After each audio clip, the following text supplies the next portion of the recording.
me. Hi, I'm Christina Cheung. We are part of the Blue Marble Space Young Scientist program at NASA Ames Research Center. We work in Dr. Sharmila Bhattacharya's lab studying the effects of space light on fruit flies. And one of the questions we get a lot is why study fruit flies?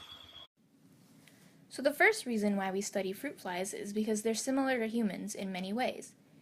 Biological research on fruit flies has been done extensively for over 100 years, so we have plenty of knowledge of their physiology and genetics.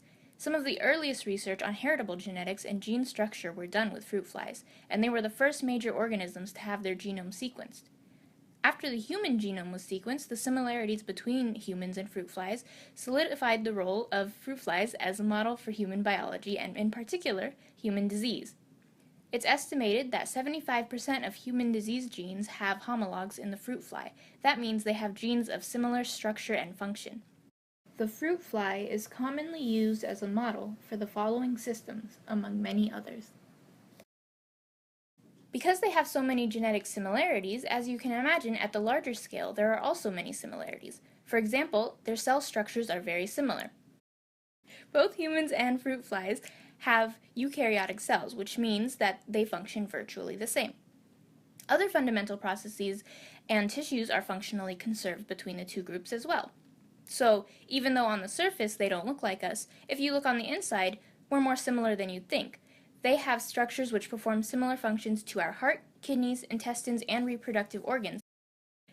They even have complex feeding, learning, and mating behaviors among other complex behaviors, just like we do.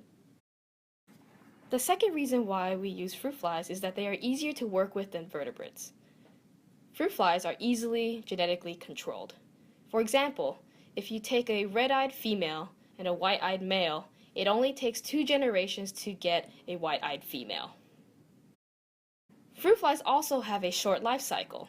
After the fertilized egg, it only takes roughly 10 to 12 days for adults to emerge. In a matter of days, each female can lay hundreds of eggs. Therefore, we can get genetic manipulations quickly and easily with a high N number. Furthermore, fruit fly husbandry requires few resources. The flies are kept in vials and bottles with food, and we can fit plenty of flies in each. They live and breed in there, so there is minimal time and space needed to take care of the flies.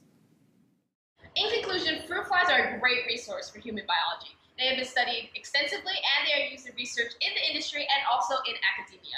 Here at NASA Ames Research Center, we use them to study biological responses to spaceflight. This helps us learn more for the future of human travel into space and also develop advancements for life here at home on Earth. Thanks for listening.